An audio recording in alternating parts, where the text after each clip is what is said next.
Let me see what it looks like. I'm not even gonna see you. Mum, before you go live, I need more. See? Take it off. That's Oh, really? Oh. Take it off. How do you know what you coming up for, babe? Oh, Coming up for his phone.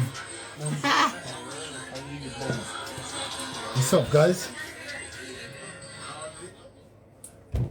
How you doing, everyone? Thanks for joining us, guys. Thank you, thank you. How is everyone doing? Let me see if I can. I don't want to mess up. Sorry, guys. Yes, you are. Come on. Come on, you are. We doing well, innit? QPR's doing all right. Fixing up. Can we turn that thing off? Because I'm baking. That heater, I am absolutely baking. Feel like I'm in a sauna. Yamzi, could touch it off for me, please? Thanks, guys. Yes. Kerry. Lance, yes. June. Camp Parker. Watson Barry. Afternoon, my brother. Gentlemen, welcome. Welcome, welcome. Welcome, one and all. Well, great. We got a great show for you this evening. Great guest. Yes, Dawn. You good, my darling? Yeah, bro. We get better. You know that, innit? Trying hard. Yeah, we do. We get better. QPR's going to raise up higher, man, before the season's out. We're going to raise our game. Charlie Austin's doing really good, man. There's a good energy. You remember the first time we met? Camp Parker. No, because you just got Camp Parker. At least help me. I'm 52 next week on Wednesday coming. You know, that them times age starts setting in and you start forgetting people. But I'm sure if I saw you, afternoon, Marky, yes, my darling. Sure, if I saw you, I would remember you though. So much love to you. But I apologize for not just remembering just the name like that off by heart. Me Bless joined. Yes, one love. Yeah, I'm really hoping a lot of people join today. As usual, well, it's always a great pleasure. Don't look a day over 20. Even I'm not going to take that, but you know what? I will. I'll embrace that. I'll embrace that compliment. Don't look a day over 21. God bless you. Looking 49. Barry, you're a joker, mate. I'm not taking that one. I'll take the other one. Not looking a day over 21. I'll have that. Yeah, welcome to all those joining. Welcome to all those joining. My co-host, the beautiful Queen Dazine, will be joining us. So I'm definitely not on my own today. And let's pray that the Wi-Fi just rolls nicely, no problems and that. And thank you for bringing this subject to light. Awesome, awesome, yeah. Yeah, no doubt. You know, and that's what I'm here for. I'm here to sort of bring subjects to light. You know, I'm here to serve you guys. And I think this is a really interesting guest this week. So if there's some interesting subjects that you think needs to be highlighted and spoken about, then you can always let me know. Billy Joe Saunders needs to beat Canelo. Okay, should I be honest with you, yeah? What does Billy Joe Saunders need to do to stop Canelo? Wow. Because it's very difficult. It's very difficult. It just needs to come down. Yeah, it does. It does need to come down a bit. It's very difficult. Now, what it is, it's this, babe. We could just pull this down, the phone down in here, but there's those buttons. It's very difficult for this guy to do that. For him to actually bring Canelo problems, because Canelo's really good at slipping punches. So where you would say, do you know what, box, move, it might not work for him boxing and moving, because Canelo's really good at slipping punches. So I think for him to beat Canelo, oh, this is so hard. If he stands up in the pocket, then I think Canelo's going to be too big and too strong. You know, this guy comes in like a stone over his weighing in weight. Yes, hello, King Mark. Yeah, bless you. Yeah, he comes in like a stone over. He's already a strong guy. Yeah, it's gonna be a tough one for Billy. Really tough, because what he done to what's that other guy's name again? Lemieux. Lemieux was a big punching guy, but he doesn't have the presence of Canelo. He doesn't have what Canelo has, and Canelo's really seasoned and knows. He knows his game, he knows his style, he knows it works, and he knows it can beat loads of other styles. So, you know, it's hard boxing, bro. The hands can't hit what the eyes can't see. Saunders always on the move. Exactly, but still, we got to be scoring points. This is what I'm saying, Barry. We got to be scoring points. And that's going to be difficult for him because Canelo's good at slipping, really confident. So he could also say, you can't hit what you can't see. Because he's right in the pocket, but you're not making contact. You know, you see guys right there, Canelo's changing heights, pulling back. Look how he made Callum look. Where Callum Smith talks about facing Canelo, says his boxing attorney. It's just so high. It's next levels anyway. For me personally, I think that I'm not saying Canelo's unbeatable. I'm just saying he's next levels. And how he got to that next level was fighting Mayweather. That changed his whole world. He understood what it took to be amongst the elite. And Billy Joe, I love him. He's a great fighter, but I'm not sure if Billy Joe's elite. There's another level above good and great fighters, and it's elite fighters. No, he doesn't like movement and he doesn't like southpaws, but he's just a different kettle of fish, mate. He's on another level right now, and I can't see. Yeah, it's difficult to see fighters. I'm not saying he's unbeatable because no one is, but it's difficult to make an argument for what Billy has. That's just outstanding and elite level above what Canelo's done. And Canelo has fought elite level fighters also. And I'm not saying Billy Joe hasn't, but just look at Canelo's resume. You know, it's on another level. Gave him headaches. Yep, he did. Lara did give him headaches. And that was about 6 years ago. Yeah, and look how much improvement Canelo's made even since then. You talk at Baxter College. Remember you talk. I've taught so many places. That's the one in Birmingham, Mark. Birmingham, yeah? Yeah. Oh, cool. Nice one. Yeah, my missus just reminded me. Yeah, I do now. You need to do that now. South America join. Is Dean here? Dean, give me a shout. You need to Okay. bring it down. All right, let me try and bring this down a bit, yeah? Just hold it. Hold it.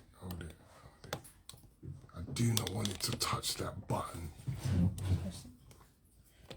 I know. Okay. It's still hanging up.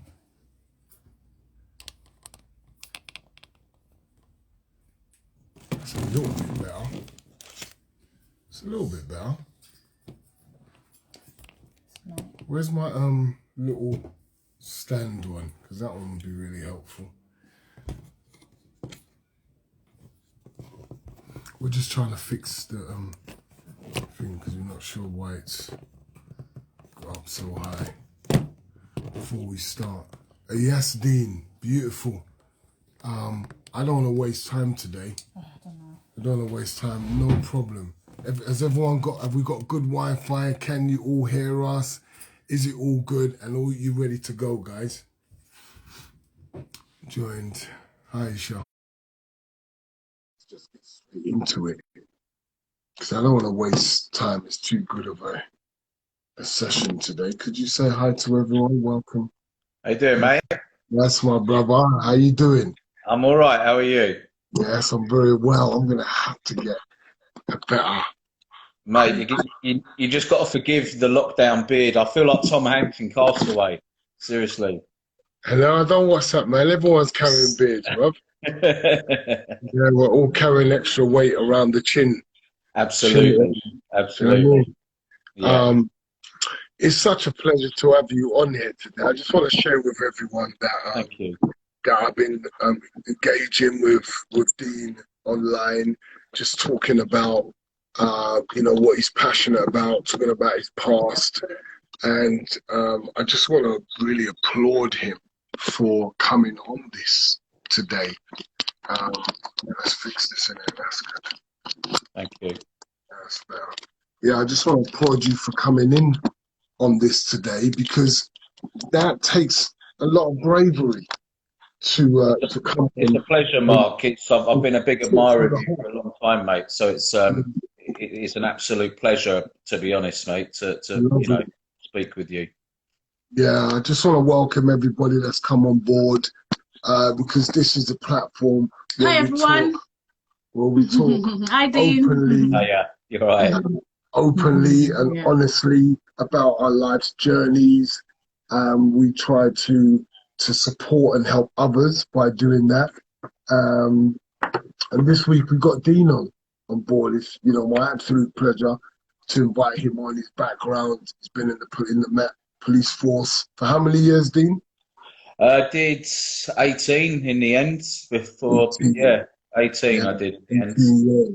That's a lot of experience. And that's a lot you've seen and a lot of growing on your journey for you to be in the police force for 18 years. Where did it all begin, Dean? Where did it all begin, my friend? So I joined in 2000. It was it was a kind of given I was going to do it. My dad had joined the Met in 1973. Okay. So it was one of the, back then, even back then in 2000, it's a job for life as long as you're not stupid, and it's a good pension. Yeah. And of course, don't get me wrong, of course, you want to, you do want to try and make a difference and you do want to do what you can. So But it's secure as well, isn't it? absolutely, it's one of them jobs that if there's a recession or something like that and the country's in trouble, I mean, Yeah. it sounds bad, but you're always going to get paid. And if anything, you're going to get paid more because you get more overtime. Because in a recession, crime goes up, etc. The knock-on effect. You know what I mean? Yeah. So wouldn't Job or anything that he did, really or that he did. Yeah, I mean, there was four of us, interesting. and yeah, he was very much just keeping it sort of as I got older, and obviously when I joined, he would sort of share a few more experiences. But when we were growing up, he never used to talk about it when he was at home. Was you interested to know? Did you want to know? Yeah, I did want to know, but he wouldn't really sort of say. He was my dad was working class boy from Glasgow. Came down to London when he was 17, joined the cadets. Okay. And he was quite a hard man himself, and I don't mind saying it, but a heavy drinker, became a heavy drinker. I think Yeah. probably because, and a little bit what we're going to talk about, because he didn't talk about the things that Yeah. he dealt with and saw. That's probably the reason why he's a heavy drinker or became a heavy drinker. Yeah. You Yeah. know? And how did that? When did you start seeing that, and how did that impact you in any way growing up? We started seeing it from a fairly young age, to be honest. I mean, he would don't listen. He was a good dad, but Of course. we would not. Sometimes we wouldn't see him for days, like where he would just be working, and where he was. And you got to remember, he lived in an era of work hard, play hard. So you Yeah. worked hard, and then you went out drinking, and you went out drinking for 12 hours. Six, do you know what I mean? You literally disappeared for a day or so. Yeah. So he was from that, and because he was CID, he was from that CID era. That if you didn't join in with that way of life, you were outcast. You was an outcast. Um, you know what I mean? It's sort of a straight. So we would sometimes just wear like ships in the night sort of thing. He'd get in the early hours of the morning. We'd be up for school, and he'd already be gone back to work again. So yeah, Wow. certainly the drinking. We saw a lot of it in the evenings. Certainly when he was there in the evening. So he was a So heavy drinker. who was your kind of model growing up to look up to that sort of, you know, gave a young man growing up from a little boy that sort of direction about, you know, how to be? Do you know what he did? I mean, he did. We was, we was. I was born in Mitcham, in like in sort of South London, and we lived in a police flat, and then we moved out to Surrey to a police house, and it was a pretty middle class sort of area, if I'm being honest. A place called Epsom. I don't know if you know Epsom, Tadworth, over Surrey way.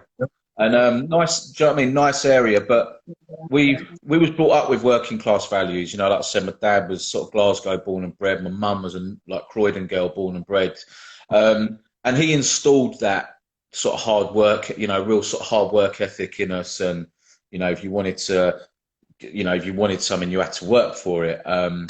Silly things like, he wasn't overly religious, but you don't go knocking on people's doors on a Sunday. Sunday's a day of rest. Do you know what I mean? Just all these little.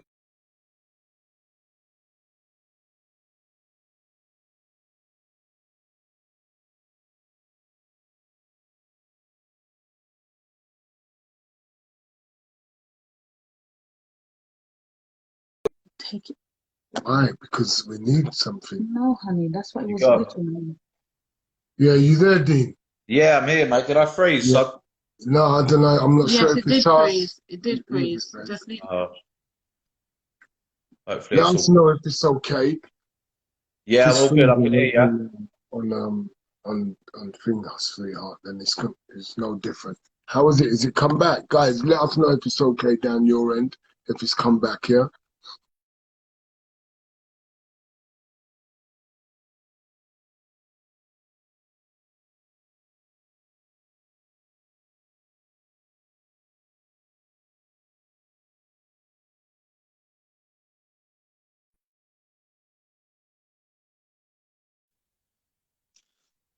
I think you're back again, Mark. Yeah, beautiful. All right, nice. Let us know if everything's all right, guys. Just give me a thumbs up. Yeah, We Lance back says now. Back now. Yeah, let's go. Let's Back go. in the game. Yeah, back in the game. Yeah, please. We was talking about you just coming up with your dad and the impact that I was having. I was asking you about how did that impact on you. Said your dad still was giving you that good structure about hard work and whatnot. Yeah. What was your relationship like? What was your relationship? Would you class? Because I know in them sort of generations, you weren't like close your parents. I don't know if you come from that generation like mine. You were sort of like seen and, you know, not Yeah, heard as you were told. that's exactly what it was like. And you know, there was never it wasn't like loads of cuddles and that with dad. Do you know what I mean? And I love you and all that sort of thing. It was, you knew that he cared, but you know, yeah, children were seen and not heard back then, weren't they? And that was kind of how you was sort of, well, that's what, you know, they would just say to you. Silly things. He would take us up to this social club, I remember, on a Sunday, and it was literally, you sit there in the corner with a Coke and a packet of crisps, and you don't say nothing. You certainly don't be running around like playing up, and you know, he was, you got disciplined as well. If you know, it was the 80s. It was brought up in the 80s. You know, if you're a kid in the 80s, you got disciplined, and that's just, Yeah, of course. rightly or wrongly, that's just how it was, wasn't it? Yeah, that's right. So when did you decide that I'm going to be a policeman? Did you just follow? Did he have a conversation? What was that like? Yeah, I'd mentioned it to him, and if I'm honest, he just sort of said, "Son, do what, if that's what you want to do, do it." He didn't put no pressure on me. I was doing landscape gardening. I was just sort of labouring, and I got to like 20, and I just felt I weren't really going nowhere, you know. And like we said earlier, I thought, join the police. It's a job for life. It's a secure job, you know, steady wage. So No. yeah, that's what I did.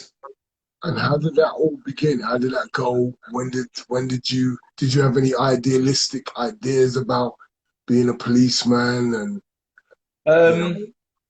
No, not really. I mean, I joined in 2000 and went to Hendon. Really enjoyed Hendon training school. You know, like 4.5 months there, and you You know, What did you do? live. What did you have to go through at that So, time?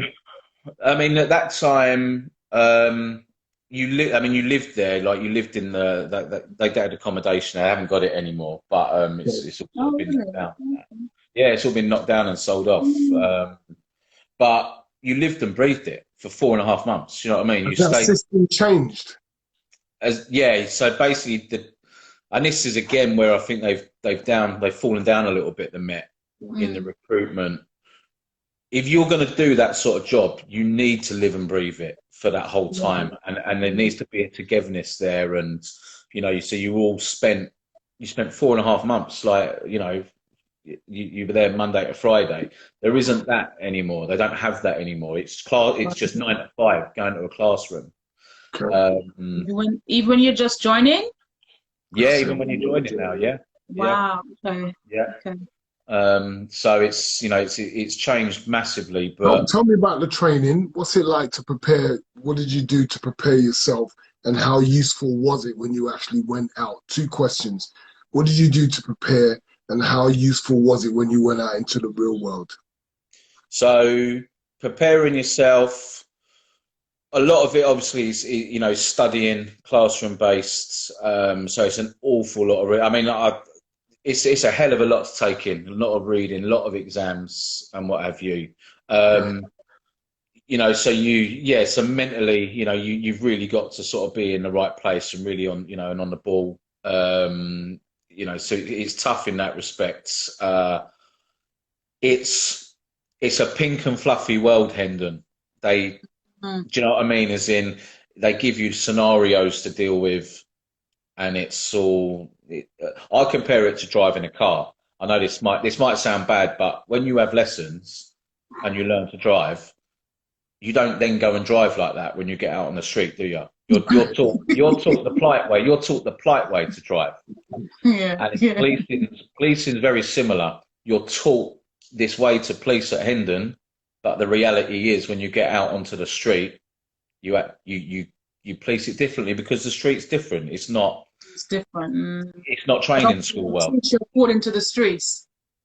Absolutely, that's it. You know, it's yeah. So Do they uh, teach you? Do they so teach you the laws of the jungle, so to speak? Like, here's how people think. Here's how this area is. You don't yeah, get that. Would you get like a holistic approach on that's no matter where yes. you go?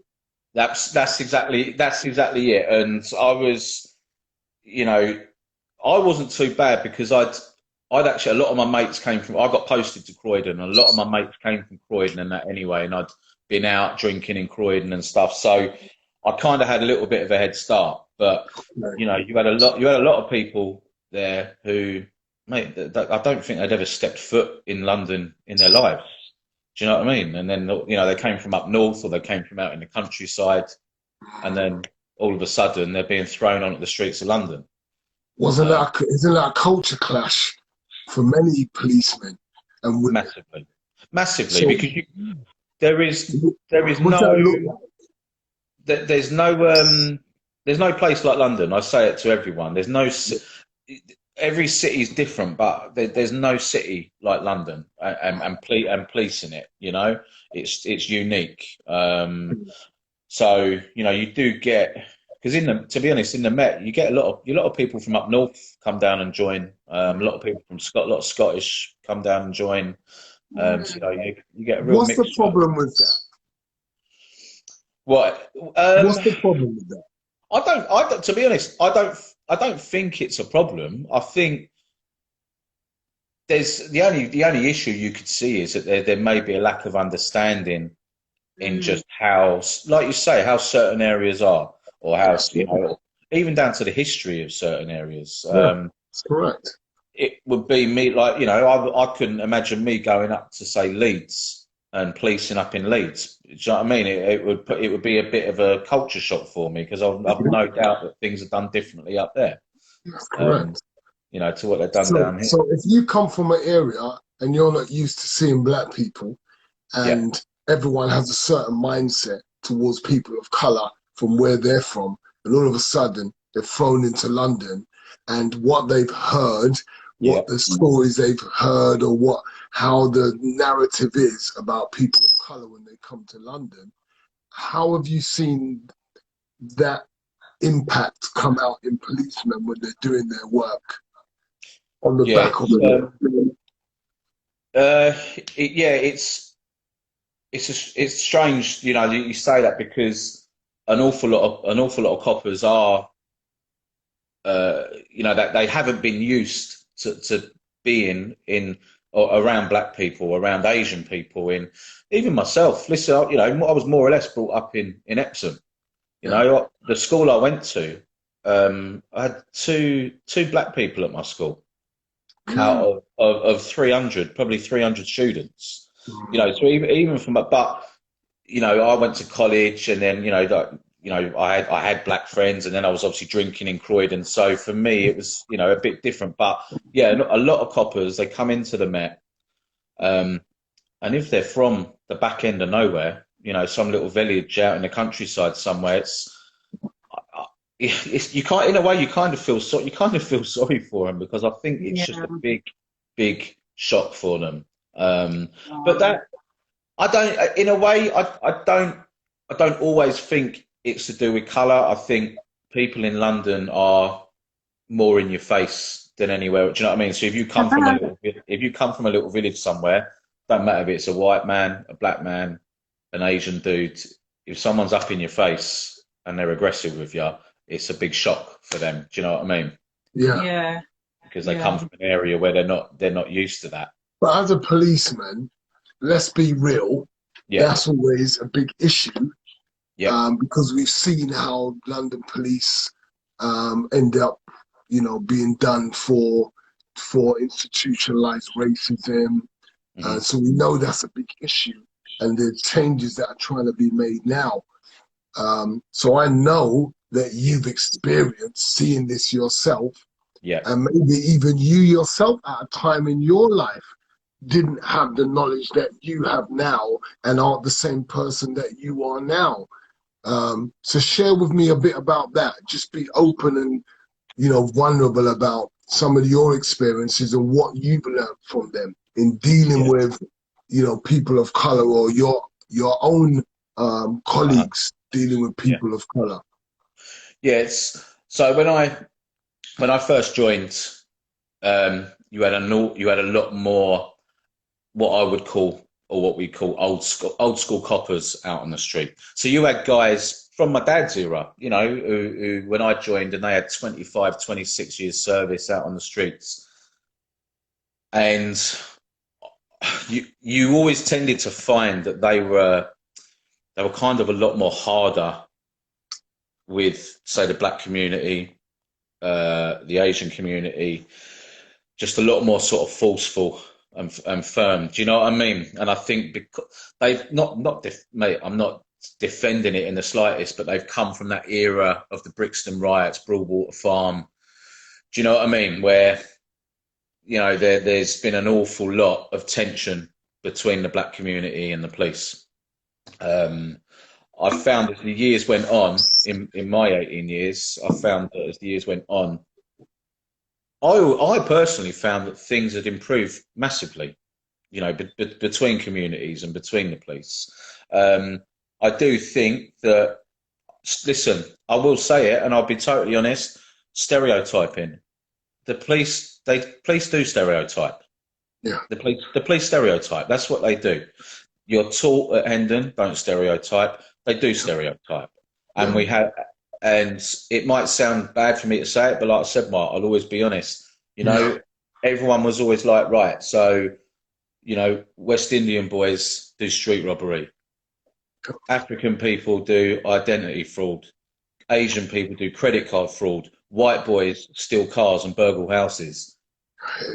That's the segment. You know what I mean? You're putting. Okay, so the boxes was already set out. That's it. Yeah. That's it. That's 100%. it. Wow, okay. I'm not saying that's right, but that was. So, yeah, obviously. So let's try to get it from your point of view, and that a lot of that is from what you're seeing. You know, so what was happening is that from from the people that you've engaged with, and you said it to me as well, that a lot of the people that you end up seeing is the bad side of society. Okay, Definitely. so the Yeah. people that are doing robberies, the people that are stealing or raping and hurting others. So you were sharing with me something about that, the effects of that. So, you know, I wanted to share a little bit more about that, how that affects the way that you begin to police people on a daily basis, whether it's right or wrong. I just want to kind of get a look into that mindset of what's happening with police when they're doing that work as a result of what they're seeing and doing. What's going on? You know, I mean, we spoke, and it starts to take its toll when you, in reality, the vast majority of people will probably only call the police a handful of times in their life. Do you know? You know, Yeah, and what you find in the police is you're dealing with the same people literally every day in, day out. You're dealing with the same people, and like I said to you, you only ever really see the bad side of everything, the bad side of life, the nastiness, the unfairness, the violence of all of it. And in a way, I don't care who you are. That brings you down as a person too. So therefore, you will start having negative thoughts. You might start having negative thoughts about certain people, certain cultures, the way that things are done, and you know when you see the bad in everything, it's very there. It's there, and but it knocks on into your personal life as well. And you know, and we said this, that you don't trust anyone. Most coppers won't trust anybody, you know, and anyone that sort of gets in touch or anyone that talks to them, you're always looking at them thinking there's an ulterior motive here. There's another angle. You know, don't get me wrong, it's good to be switched on and it's good to yeah, be, but it's also at the same time, it's so frustrating because there are genuinely really good people out there, that's but right. you're not seeing it because you don't want to, you know what I So, mean? so is that why when I've had encounters with feds, when you're telling them truths, it's like they're not even listening. When you're telling Okay. them, no, here's what's happening, here's what I'm doing, here's where I'm going, it's like because their mind's already set Yeah, on their own preconceived ideas, yeah. it's like it's not even registering. I'm sure I'm not alone here. That No, when no. you're talking to feds, it's like it's not even registering when you're It's almost, talking. it's almost like that you're looking straight through them. No, they're Yeah, looking straight through they're you. Yeah, looking straight through me. yeah, They're not yeah, hearing. We're not actually having a conversation where you're listening to me and yeah. hearing me and engaging with me. That's I it. think that's a huge part. You know, I know you're not an expert, but what's your thoughts on that? How do you think police can try and change that way of of thinking? Because it's all mindset. It is mindset, and it's. I think you have to strip it right back to the sort of people that are joining, and to the and to the sort of people and the reasons why they're joining. Why? I was just about to say that. Why do you Yeah, join the force? yeah. That's the thing. I genuinely, and you'll always hear every copper will say, "I did it to make a difference," except. But listen, when I first joined, that it genuinely is a reason, or it genuinely was for me that Yeah, I wanted to make a difference. But like I said earlier, yeah, the job security and the pension, that's it. and it sounds Draws a lot of people. that's it. That's not so much now because obviously the pensions all changed. So joining for the pensions not. But I do question people that are joining. Why are they joining? Okay. The standard of the standard of the recruitment, and that all knocks on to what you were just saying, Mark, about how we change the mindset of how and a lot of it. Listen, I worked with some absolutely fantastic people. I also worked with some really horrible people as well. Um, and my biggest thing for me was always, don't be a bully. And I used to say it to the youngsters coming in. You are wearing a uniform where you have the power potentially to ruin somebody's life. You literally have that power. Don't play with that, because that's a danger. Do you know what I mean? It's just treat people how you expect to be treated. Yeah. And you know, and unfortunately, I mean, I've had experiences with the police since I left, and it wasn't a good experience. So it was very interesting for me to then be on the other side of what I'd been used to. So how difficult is it to have a mindset where you want fair policing, but you're actually around policemen that aren't being fair, and you're the odd one out?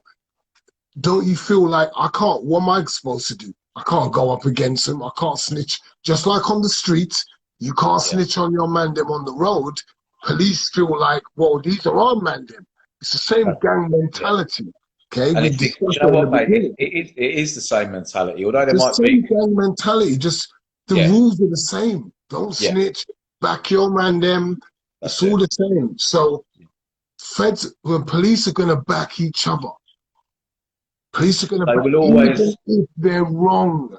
Yeah, they will always do what they can to defend each other. And and the problem is if you try, especially with the senior management, if you disagree with something that's wrong at high level and you challenge it, man, they will come after you. They will come after you, and they will hound you. And they will try and get something on you to get you out of the job, basically. That's right. That's how it works. That's how it works. If you rock the boat, they'll come for you. Yeah. Wow. And it still works like that. Well, you don't, do you? You just play along. You play along. Play along. You become like them, or you just because it's rightly or wrongly, it's your job. It's what you get paid. If you've got a missus, you've got kids, you've got a mortgage. That's right. You know, you've got to have a serious level of integrity to go against the force, to go against for doing the right thing and losing everything. You've got to have Ali type integrity. Absolutely. Like, you can strip me of my championship belt. You can leave me with no money to feed my family. That's another level. That's like 1% of people on the planet that have got that in them. Most people will want to continue to not rock the boat. So it's important that people understand that, okay, they could say, yeah, well, you chose it.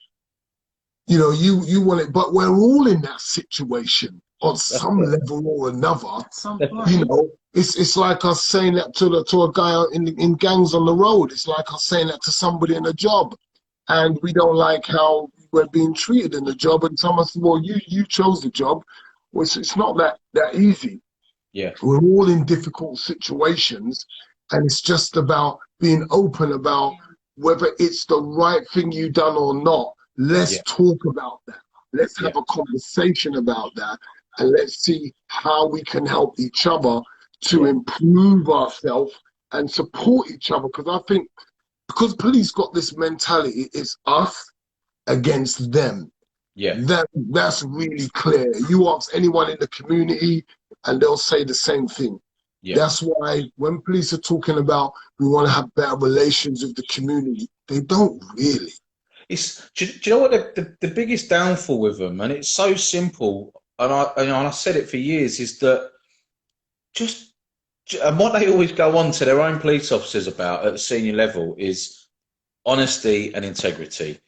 Yeah. Well, that's absolutely, but they don't do it at the senior level. They're not doing it themselves. I you know agree. What I mean? Mm-hmm. I agree. And it's like, if you just came out and were honest about something, and absolutely, and I've always, in any walk of life, and no matter what job it is or in anything, we have far more respect for someone that puts their hands up and says, do you know what? Yeah, I mucked it right up. I proper mucked it up there. It's when they try and sort of snake round it and come out with it. And you think, come on, people, the British public ain't stupid, you know? Don't trying to treat them mug like they us. are. It's almost like when the Stephen Lawrence case was going on, yeah? It was Yeah. like everybody knew that there is somebody high up that is taking care of these boys. Mm. And there's somebody that the boys have got that's pretty high up that's linked with the police. Yeah. That's enabled things to go the way it went. Obviously, in the end, they found there was institutionalized racism, but basically, it had to do a lot to do with the police covering, but it wasn't lower level, it was high levels. Yeah, I mean, for me personally, I'm showing me age here. I was Yeah. 14 when Stephen Lawrence. Oh, wow. murdered. Wow, yeah. So obviously, I remember it, but Yeah, I remember it. what everything that went on, you know, it wasn't until sometime. I mean, don't get me wrong. When you're at Yeah. Hendon, or when I was at Hendon, you know, you have quite an in-depth input about the whole Stephen Lawrence case Mhm. and what have you. And yeah, clearly there was bad things going on at high level. Yeah. And what I will say is that's certainly that whole having a copper in your pocket and you know, shoving him a few quid. Mm. I will be perfectly honest. It's not like that no more. There ain't. Yeah. Don't get me wrong, there may be somewhere, but there's no. Yeah, it's not like that out I on the think street. that's the nature of power and money. Yeah, yeah, That's that someone's all there. You're always gonna have someone in your pocket. You know, Yeah. we watch entertainment films, but they're not really far from the truth. yeah, We yeah, see it, you know, it's always gonna happen, I believe. But we just want to see a lot less of it until it's eliminated, where people just want more money. It's like politicians, you yeah, know, the way they commit crime is where companies and businesses will be giving a politician money. So they're donating money to these guys. It's all above board. yeah, yeah, But then next minute, you know, there's certain rules, there's certain laws that the politicians are pushing for, and you're wondering why. Because they've been given a certain amount of money to allow something to happen, but it's all done so within the law that you know, you can't call them criminals, even though we know what they're doing is criminal. yeah, And I think that, and I don't know if you'd agree, but from the top down, it needs to get cleaned up in terms of if you done things from the ground up and you had someone like myself in a position of authority that could institute rules for policemen to get trained, yeah, I would train policemen in communication skills. That would be a level of importance, keeping the law and keeping your emotional intelligence. That's correct. yeah, Because what I've Yeah. seen, here's what I've seen a lot of. Policemen don't like, because they've got so much egos. I'm the police, I've got the suit on, you're below me. Because that attitude's already fixed in their head. yeah. What's happening is that when you actually speak back about your rights, they don't like that. I don't So what like they it. That's do, right. they start raising their voice, they start coming down hard on you, and they start breaking the law themselves. The same law they're supposed to be keeping, Just they begin so they breaking. can. It's just so they can try and get a point across, and Yeah. you know, and that's the. So many times. And they you know, also feel as if their authority is threatened when you try That's to it. They don't converse. like the fact that someone might know a bit more than they do. Yeah, You that's know, Yeah. correct. and that was the thing. I always used to say, even you know, if you stop someone and they're up here like immediately and they're on you Yeah. and they're shouting and screaming, Yeah. you know, my biggest thing. Oh, sorry, someone was ringing me then. My biggest That's thing is always, let's not start off up here. You know, let's start off down here. If this conversation goes in a way where we get to up here, then we'll cross that bridge when we. Sorry, popped his head in. What's up, champ? What's up, champ? Yeah, little man. Okay, don't worry. Just do your iPad. So, I'm really sorry. It's all right, bro. It's all right, man. It's family, Nice man. to see you. And yeah, and I'd be like, look, if we get up here, then we'll cross that bridge when we come to it. But Yeah. Yeah. let's not start off up here. Let's Yeah. start off down here. And that's Yeah. any copper that jumps out of a motor and is straight away bang like up there. that situation's only going to end up one way. In one way. Yeah. It's going That's to end right. up with two people rolling around on the floor having a fight. You Yeah. know, Yeah. and it's I the really biggest think thing, it's like about you said, it's education and training. about communication. Yeah, So it's about education and training for police. I think that we've come into a society that feels like then we're not scared. These young generation, they're not scared of police no more. When no. I was 8, 9 years old, feds and police pulled me up, and I was scared. You They know, was all massive. They was all massive, weren't they? Back because there was you still had the they height weren't limits their back then. size. They weren't even their size because I Yeah, was just a little boy. I'm just saying that I've seen little 11, 12, 13-year-olds that they don't care. They yeah, don't care about an No, they don't. authority. They don't They're at not all. interested. So that might be based on how we were disciplined and how we respected authority growing up. So obviously when the police come, they're seen as the highest authority. They know the law. They could put you in prison, stuff like that. So you're scared because you believe that they could take away your liberty. that's These it. young youths, they don't care about that. You No, know, no. they've been up south, a group of them, and they've attacked the police when the police have tried to get in the middles of them. And there was like someone they saw a young boy with a knife tried to get in the middle of about 100 youths. I think it was in Croydon, and they got hit, they got knocked down, and these are from young people, and Yeah, that wouldn't be seen back when I was growing up. So the mindsets change. So if things that's change, right. It's you have to train the police for that change of mindsets that are in society. yeah. No, I totally agree, mate. I totally agree. So let's talk about the journey and the reality of police as human beings. Okay, so that means they're gonna have ups and downs. They're gonna be affected by the things. I always used to wonder. It can't be nice having to go to the scene of a crime. You go to a violent person, try and calm them down. They might have a knife, they might be being violent, you get banged. There's so many different things that when you go into work, I've looked at police working and I can see they're shook. Like, they're not, oh, I'm the police. We Yeah, just walk in and take control. No, they're human beings. They are shit scared in situations and they're having Sometimes to they fear deal with stuff, retaliation sometimes. rapists, pedos, violent individuals that are way stronger so how does that, share with us the impact of being a policeman, working every day, having to deal with these people in society, and then having to go home and be, Joe Blogs again because your suit comes off. yeah, yeah. It's you can't. Nothing. No amount of training ever prepares you for what you actually see. You know, and I actually joined when I joined. I'd never even seen a dead body. You know, I'd never even seen like a nan or a granddad or someone like that.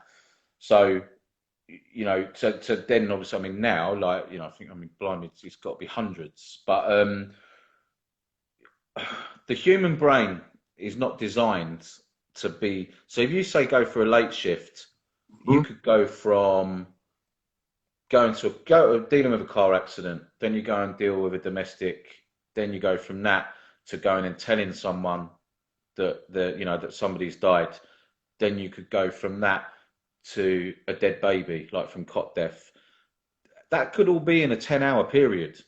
And I always say that the human mind is not designed To deal with to, all of to that. cope with that persistently over a long period, over many years, No. without there being either some help or there being a breakdown of some sort. You know, like you said, Mark, you could see something really, really horrible at work, really horrible, and then going home and back into the reality. Okay, back into the reality of family life. Do you know what I Wow. mean? It's very difficult to sort of make that transition. And you deal with it in different ways. Some officers might drinking. Drinking's a big part of the culture. Yeah, sorry, I've just got to open his crisps. I'm really sorry. No, man. Please open this case. Okay. Drinking's a big part of the culture. Yeah. I've absolutely no doubt that there's probably officers out there that will probably go home and roll up a joint after a Okay. late shift.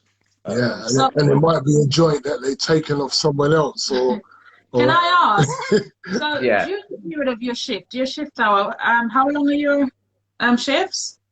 So they're about 10 hours. See, early's, lates, and nights, and they're about 10-hour shift. Yeah. So during that time, as you said, you might have to go and deal with a dead baby.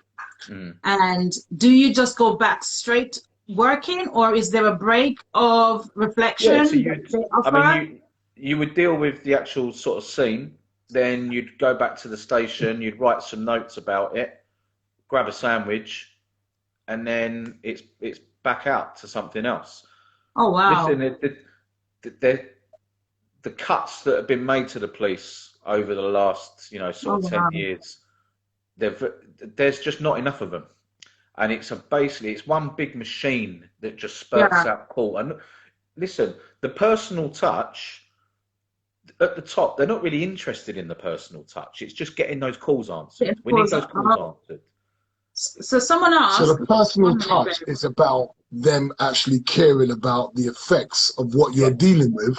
Yeah. So that should mean that they set up some sort of therapy, counselling, stuff like that. That's what I was asked. Do they offer therapy? They do.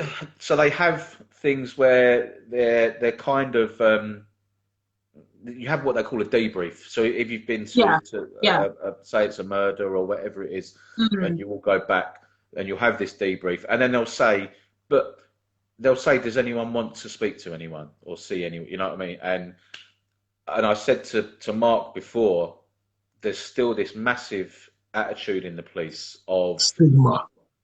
It's seen as weakness. You're seen as mentally weak if you go and get some help. It's that macho, come on, this is what you signed up for. This is just how it is. Get on with it. Deal with it. And it's still quite like that. And I always question when you go to incidents like whether it's a dead baby or something, and you're then expected to go into a situation where you might have a husband and wife screaming and shouting at each other. And are you in the right mindset? Realistically, are you in the right mindset to be dealing with with a really volatile situation? No. Yeah. No. Yeah. Because what you've just seen is still being processed in your brain. So it's as if the brain can't now go ahead and process this scene that's in front of you. So that's where mistakes happen as well. Absolutely. Because I don't care whether you're on the road, in the police, whatever it is you're doing, we all have that point. There's that breaking point, isn't there? Yeah. And there's that point where we lose our tempers. That's it. So I this is making me remember a case where I'm thinking, well, I'm not saying it's right, but he could have just come from something I don't know. And the way he dealt with me, even his colleague was trying to calm him down.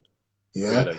His colleague was trying to calm him down. He wanted to search me. And I said, bro, I'm not a little boy that you could just kind of come up and just buoy me up about it. You're trying to put your hands in my pockets. He was trying to put his hands in my pockets. Like, what is this, bro? What are you doing? Yeah. And he just got mad until it got where he was offering me out. Come in the van. Come in the van. He must have had a traumatic. So I said, what? I said, all right, because back then I weren't. I would like to see how that would have ended up, Mark. So that was getting messy. It was his colleague that calmed me down. It was his colleague that got involved and said, no, squash this. He calmed him down. Because by then, for me, it was just like one man offering me out. So I don't care if you're police or what, you offering me out. And so let's have it. Yeah. And then the colleague got in and said, look, come on, guys, this not working. But he knew that I was being reasonable. I'm not an unreasonable person. Even when I was young and I got stopped, I wasn't wilding out. I wasn't one of them kids that would just start swearing and getting angry and, oh, you're racist. I wouldn't start all of that. Yeah. I would just talk with you because I wanted to be on my way. So yeah, that just brought that to mind. Yeah, no, and it's that does happen. It happened a couple of times where, you know, after an incident, you might sort of say to whoever it is you're working with, you might be like, "Come on, mate, like, tuck it." I think it was a little bit over the top there. Or was a little bit, Yeah. like, you know, Okay. yeah, where something needs to be like, where something needs to be said. Yeah, so it does. So It does colleagues happen. would, yeah, there are some colleagues that will have that conversation. Oh, Because they definitely. see Yeah, that you they're got listen. If someone's out of order, and the thing is, it's one of them. You don't want to embarrass them in front of everyone. It's like any job, you know. If someone steps out of line, you take them to the side and you speak to them. You don't shout at them in front of everybody. right. And That's right. so no, I've had that where I've taken people to the side and been like, "Look, come on, that was a little bit, you know." And yourself, you must have had the flip side where you know that you haven't behaved rightly because whatever stuff's going on in your life. Yeah, listen, I've had times where I've got home and I've been lying in bed and I've thought about something that's happened earlier in the shift and I've thought, do you know what? I was out of order. I was bang out of order there. I was out of order. Yeah, you know? 100%. And it plays, yeah, and it does it. So let's talk about how the effects of this started to penetrate into your life. Because what, are you married by then? You got any children by then? Yeah. How was it starting to affect your day-to-day life, all this police work? Yeah, so I'd got married and the biggest thing for me was I was off duty. I had a bad car accident in 2016. And I'd severely done some real damage to my leg, and I was in hospital for 5 weeks. Was that in a police car chasing someone? No, or something? no, I was off duty. I was on my way to a wedding, funny enough. Okay. So I got stuck in hospital for 5 weeks. Mm-hmm. It took me a year to learn how to walk again. So I was in a wheelchair and all sorts of things. That's tough. Tell me about that. Tell me about the demons going on in your head around that time. It was. Do you know what the weird thing was? It was. I was putting shopping in the. It sounds ridiculous. I was putting shopping in the boot of my car, and an old woman drove into me and crushed me between the two bumpers. Oh, wow. And where she panicked, she kept her foot on the accelerator. So I had about 10, 15 seconds of just being revved between the two cars. So yeah, it left me like obviously like bad injuries and what have you. And it was weird being on the flip side of it. I used to think of all the accidents that I'd ever dealt with, like loads and loads of different accidents, and you'd never really think about the impacts until it happens to you. And I think because it had obviously badly, like it was like a life-changing injury, and the things that, like the thoughts that go through your mind, because I had my back to her, so she hit me like, so I never saw it coming. And it sounds weird, but that played on my mind for a long time, because I thought if I'd seen it, I could have tried to have got out the way. Got out the way. So that, you know what I mean? And I thought, but then these things go around in your head and you think, why am I thinking these things? Because it's done. Do you know what I mean? And the knock-on effect of that was I got diagnosed with severe PTSD, which I always thought was people in the military get that. That was my thinking behind it. Was this? I'm sorry, Dean. Was this after the accident? Yeah. So this was about. This was probably about like a year down the line. Okay. Yeah, What year was this that you had the accident? 2017. Yeah. So I got diagnosed with that, but I knew something wasn't right in me, and I saw the changes in myself and how I was, and I was becoming not a particularly nice person, really short-tempered, like with my wife and my children, I'm ashamed to admit. It really, I think because I knew my policing career was more or less going to be over, so it just made me really sort of selfish. I was only just sort of thinking about myself. Yeah. That was the fear that was driving your actions. Yeah, the What fear it was, drive you to? Because if you weren't talking about it, you had to get into something yeah, to try and dull out the pain and the fears yes, that were going on. yeah. So I, I basically, when I got medically retired, I started, and obviously, I then essentially, I had no job left, and I was 39, and it was starting again. Now, listen, I just assumed I'd be doing this until I retired, being a policeman. You know, I thought that's me till I'm 50. I joined at 21. That's me till I'm 51. I'll retire at 51. Mm. You know, and then all of a sudden at 39, I'm out on Yeah. Civvy Street and I've got nothing. Like I'm thinking, I've got no job. I've got no respect. So I started, you know, I had no respect for myself. And then, unfortunately, I started taking cocaine, a lot of cocaine, to try and Mm. I don't know what to try and do. To be perfectly honest, try and replace the buzz, try and make myself feel better. Um, I was just, yeah, I was on a big, How big did it sort of make you downward feel spiral. when you Huh? took it? When you took it, what did it do for you when you took it? Just made me feel. Sorry, I was trying to sort the volume out. It does make you for that 4, 5, 6 hours or that night. It puts you on top of the world, but you've still got all those bad thoughts going on as well. But it Mm. puts you up here, and you think, you know, and it just became it just this vicious, vicious, horrible Circle. habit, vile devil's powder. That's why they call it the devil's powder, because Definitely. it is the devil's powder, you know. Exception. So while you were trying to get this quick fix, it was actually giving you a real long term problems that digging the hole It was deep. damaging everything even more, mate. I was Yeah. losing friends. I was becoming a pest, becoming a nuisance to people. Um, it, Because yeah, how do you keep your habit up? Because people don't realize that's another problem that is involved in taking drugs is keeping the income to keep the drug habit going. well, this was the thing. I got where I'd had a bad accident. I got paid out. I've Um, got you. so I Wow, so you that was thought I the got money worst for thing. days. The worst thing that could have happened was me having money at my disposal. Yeah, me too, Mm, Aisha. I want to give him a hug. Yeah, yeah.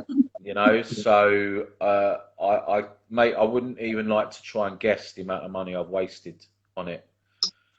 Sickening, but you know, like we said, as much as I still think about though, and I'm disgusted with myself, but Yeah. you have to, in the end, you have to forgive yourself before you can move on, innit? You know? So, like, tell me about that process of going through this cycle where you can see your marriage breaking down. You start actually seeing yourself changing. You hate yourself because you're changing, but you don't seem to be able to know what to do to change it. So Sorry. where's the breaking point come? Where's the breaking point come, dude? Oh, good boy. I'll come get you in a sec. Good boy. Yeah, quickly. Um, so do you know what the worst thing is seeing it all happening right in front of your eyes, but there's nothing. It's not that there's nothing you can do about it. You don't want to do anything about it. You think that you Like, want to do something about it, and I've always said that you've got to. Sorry, I'm really sorry, you Joey. don't have to Don't apologize, man. apologize. Listen, For those watching, I'm a single dad, so Don't apologize. let me just sort this out. Sorry, That's funny. there you A go. single dad. I know, good boy. That's Right, really I'll be in a bit. That's Okay, really good lad. Mhm. Okay, good boy. So I saw myself, I'll leave it like this. and I could see all these things just falling apart in front of me, and mate, part of me, I wanted to get better, but I didn't. Whether it was wanting to feel sorry for myself, and there was a lot of that. There was a lot of selfishness. There was a lot of selfishness. There was a lot of, oh, look at me, my career. Not, I don't mean it in a condescending way, but it was my career's over, my marriage is, but it's me, me, me, and mm, it can't always be like, it can't be like that because I've got children. Yeah. I've got parents, I've got brothers, sisters. Yeah. And there comes a time where, and bizarrely for me, first lockdown, obviously last year, Last year. was the real point for me that changed everything, Wow. and got me sorting myself out. Talk us Yeah, through that, so because that can help somebody, Dean. Talk us through that. You being in lockdown, what thoughts are going through your head? You know, talk us through that breakthrough point. yeah, it was. So I, my parents have got a caravan down in Chelsea, Yeah. and I actually went down the lockdown first one, went down to Chelsea with them and my boy, so, and being down there for that whole summer, and being, I know it sounds weird, but just being by the sea in a completely new area, in a different area, it was like it just cleared my mind, absolutely cleared my mind, and made me really start thinking about what I was doing, where I was going in life, how if I hadn't have stopped, I doubt I would have been here in a few years' time, and I mean that, because of the damage it's probably would have done to inside me. But I started. I did start reading the Bible. I've never been religious, like most policemen. Don't believe Most policemen are atheists, total non-believers, because they just believe that there's far too much evil, for there to be a God. And it just that change of making those changes and reading it did bring some comfort to me. I'm not going to lie. I'm so glad. Sorry. Now, so I'm so glad that it did bring Yeah, you no, comfort. absolutely. I'm so glad. So basically, you started nature, going out, changing your environment, being Yeah. around nature, connecting with your creator, actually building a relationship with an unseen real power and force. It felt like you were empowered by that. Yeah. What were the next steps? Because obviously the process is getting stuff out, communicating I look at it like a energy flow, and there's something stuck in the pipes. So Yeah. you got all this stuff that you've gone through in the police force. You wanted to be a tough guy, you didn't want to speak about it because that was the mindset with the police. It was like, we're weak. Let's just get on to the next job. So you become hardened. How do you now go through the process to allow that blockage to get taken out and you start flowing with good Yeah. positive energy? It's keeping myself busy, and keeping everything that I used to do and any hobbies that I had, everything had come to a complete stop. So it was about me going back to and finding again, what used to make me happy. What did I used to enjoy doing? Like it's example, I went to drama school, and I used to do a lot of acting. So I've made a point. I've joined an amateur dramatics group. I started just finding stuff for me to do. I've got to be doing this with you, and something like this. I just feel that it's good for me to be able to just. Everybody's got a story, I know that, but Yeah. it's good for me, and it's good for how I sort of deal with things. For me to be able to chat like this and to put things out there, and give that different. So would you say that this is a big part of the healing process, just doing this right now with me, Massively. sharing the I will. hurts? I guarantee you, I will come off of here at this chat, and mate, I'll be up on that ceiling. I'll be so high. Don't get me Oh, wrong. that's I'm going to be awesome. watching my team, Crystal Palace, probably get beaten by Spurs later, so I'll come back down again. But but I will be as high as a kite when I come off of this Yeah. chat. No, that's awesome, man. Do you think what you said about the police's mindset, where they don't believe in honoring that higher power and the impact that that higher power has on our everyday life, actually could impact on, because of how they see the world, it then relates to how they see people? I just, I do. It's a cynical job that gives you a really cynical mindset. Wow. Not because you're not doing. It's just how it makes you. And you see change. You literally see. I've seen people join, and you see them change over the years, and they become miserable and short and moody and everything's bad but yeah, because of what they see, and that just makes you very cynical, and there are obviously officers out there that are religious, but on the whole, again, if you were an officer that expressed your sort of your beliefs in religion, you were almost treated as a bit weird. It was almost a bit like that, you know. Huh? Yeah. So, yeah, 100%. Because the job, instead of really being about caring for people, it's really just about, it could be about power and arresting people, and we're the guys that take care of business. We're not the guys that care about people's souls, hence why a lot of mentally ill people are criminalized instead of being treated.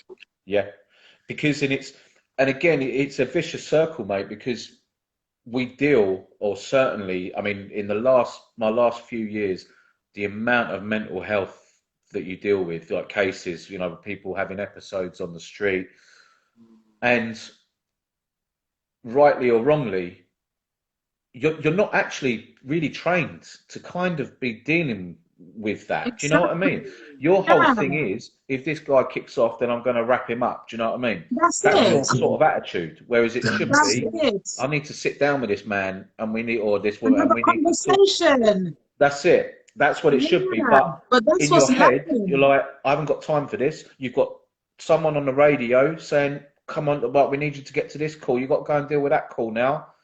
And so you're like, and it's all wrong. It's all wrong the way it's all set up. So it reminds me, I got a phone call and someone saw my brother getting arrested, or police was in an altercation with police. What we found out was that my brother was sitting in his car. He went for lunch. He was just coming from his workplace, and he went to go for lunch at a shop. He noticed that police were just parked up in a car sitting down behind him or something. So he thought, let me just get out and go to the shops. So when he gets out, they come over to him and start saying, what's your name? Boom, boom, boom. So he's gone through that. And then they wanted to go in his pockets. And he was asking them what's this all about? Why are you talking to me? Why is this happening? And they said, well, you've got a dirty license plate. So dead. So my brother said, all right. So my brother said, all right, I've got a dirty license plate. Is that why you're going through this process? So my brother didn't want to give him no details because he didn't like the way that they were treating him and behaving. So I don't have to give you my details. You go and do your due diligence. I'm insured, I'm licensed, I'm this and that. So you do what you got to do. You do your job so I can get on my way. They decided that this isn't the behavior that they wanted, so they wanted to arrest him. Yeah, they wanted to arrest my brother, and it went from 0 to 100 in a split second. They obviously could not get his hand out of his pocket. They tried to take his arm out of his pocket to arrest him. My brother could take care of himself, so they couldn't get his arm out of his pocket, so they called reinforcements. Now, how easy is that to actually just conversate with somebody? This is what make your day so much easier. That whole scenario and everything that's happened there, and did it really need to come to that? Do you know what I mean? Someone's got a dirty number plate. Do you know what? I've seen number plates. I've seen number plates on cars that you can't even read the number plate. It's like a car in the country. You can see that the car, like a Range Rover, and you can see goes in dirty areas and they go about a lot. You can't see it properly. And the issue is you have a bad experience, and it only takes one bad experience. Yeah. And I always say that everybody is a potential jury member because we all get called up for jury service, right? Yes, sir. Now, in court, you want, obviously, if you're giving evidence as a policeman, you want the jury to hopefully be on your side. If you create situations where you give somebody a really bad experience for no reason, that's a potential jury member who essentially could sit in a court and say, do you know what? I'm not going to believe you, old Bill, because I had that really bad experience that time and they treated me That's like right. that. And it's little things like that. Yeah.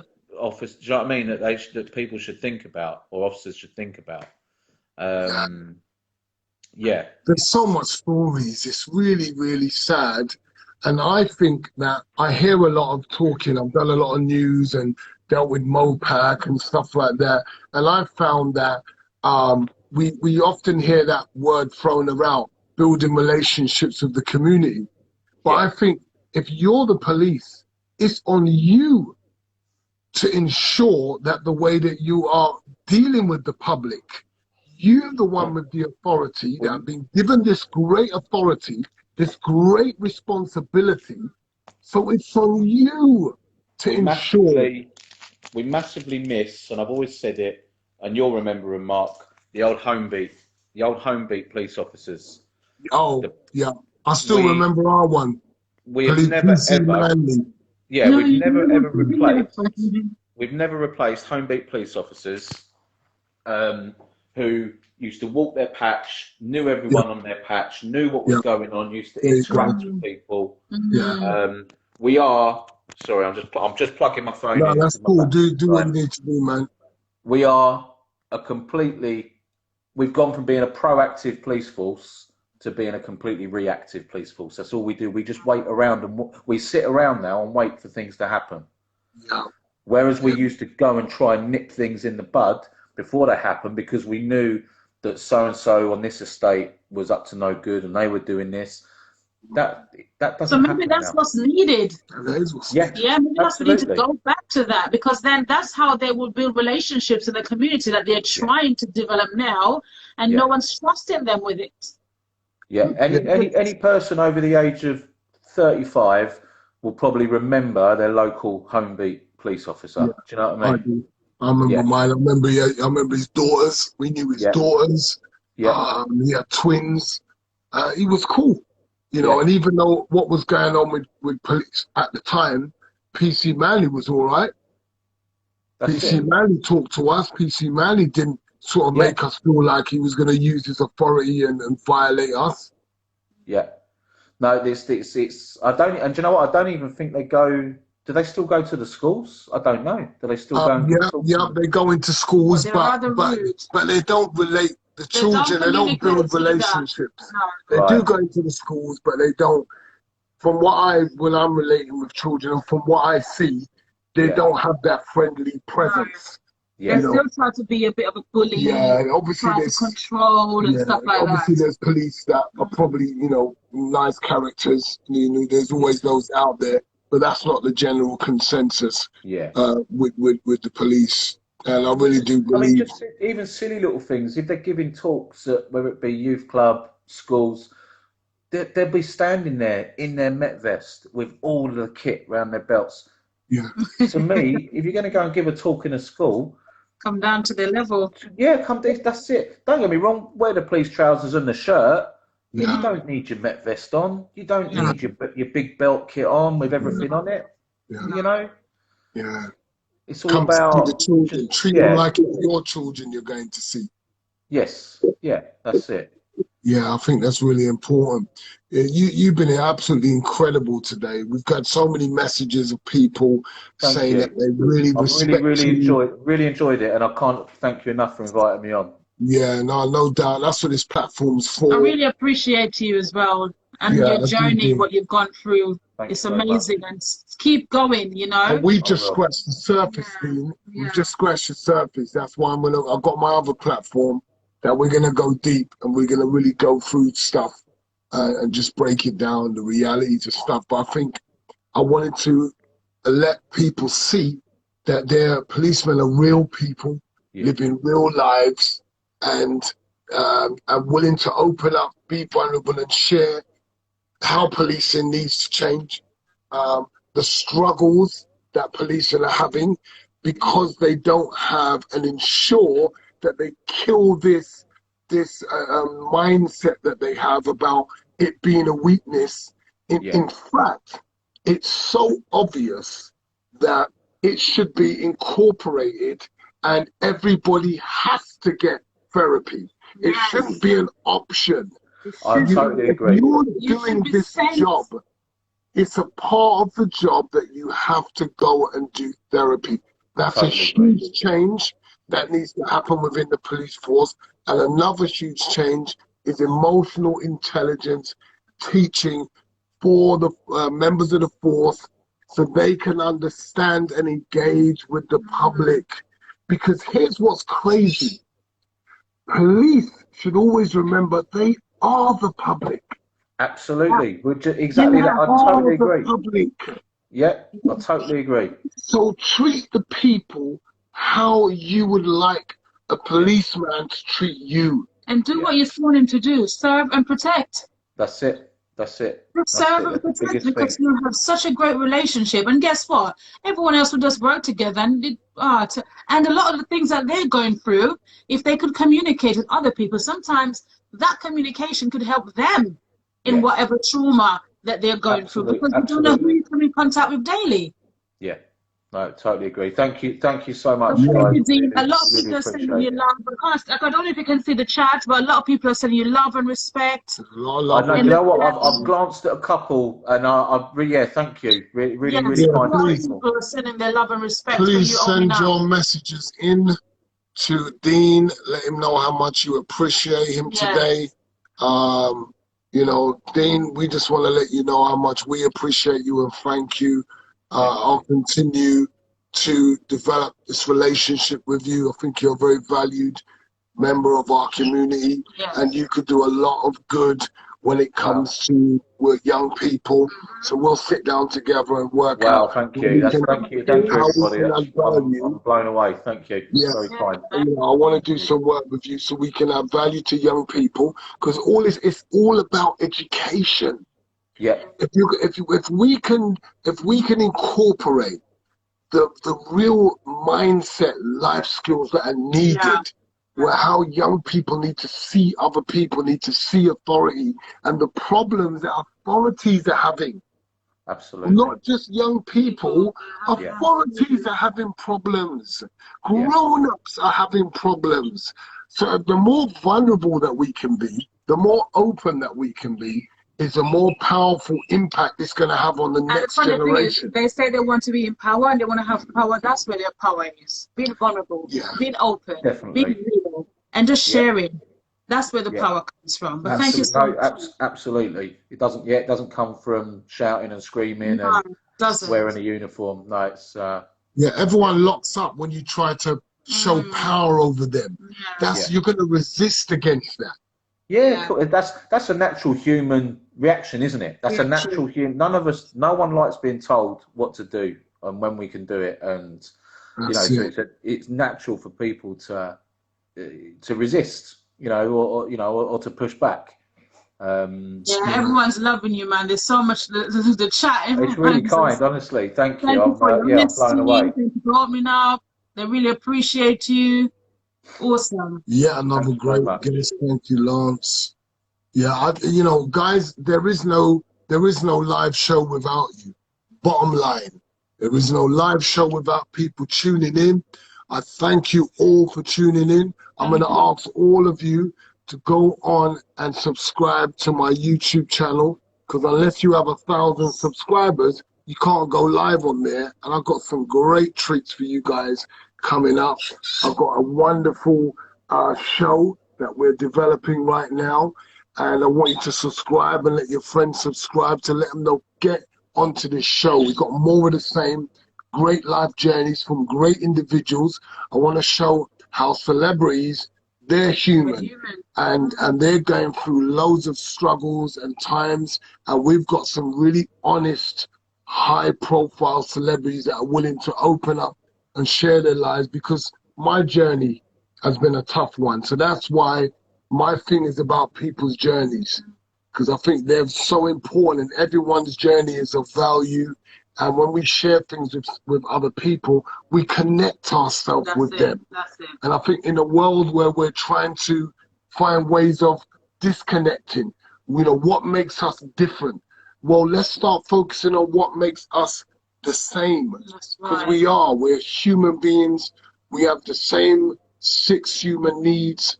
We have the same need for love and connection and certainty and all of those things, Thank you, guys. everyone. So as usual announcement, we have jobs. I'm not going to tell you the jobs. If you want to get employed and you're having problems right now, do not wait any longer. Please DM me, email me. It's markprince06@gmail.com. Email me, DM me, let me know. You got young people that need jobs, got young people that need to get on courses, you got older folk that are in trouble. Please contact us. Remember, we got the support that we are talking about with Dean, which is emotional support, family support. We have got help. We've got mentoring for young people. Contact us, utilize us, and push us where we're strained, and we have to think about how we can do more for you. So please, guys, this is what the platform's for. Share it with your friends.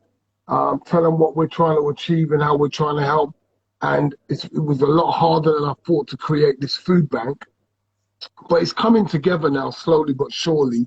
And I want people to contact us and let us know if they're struggling with things at home. They might have a bit of pride. They might want to not be open and talk about it. So DM me, let me know, and we can support you in that area as well. Once again, Dean, we love you. Thank you. Give your son a big hug from us. Will do. No, will do. We're seeing him on there. His You little guys cameo look after yourselves. appearances. No worries. Yeah. Cheers, guys. Thank Thank you you. guys so Take much. care, Dean. Thank Take you so care. much, Bye-bye. everyone. See you next Take week. care. Bye. Will do. Bye, guys. Bye-bye. Love, Bye. love. There you go, love. It's done. Thank you, guys. See ya. See you next week. Bye. Toodaloo.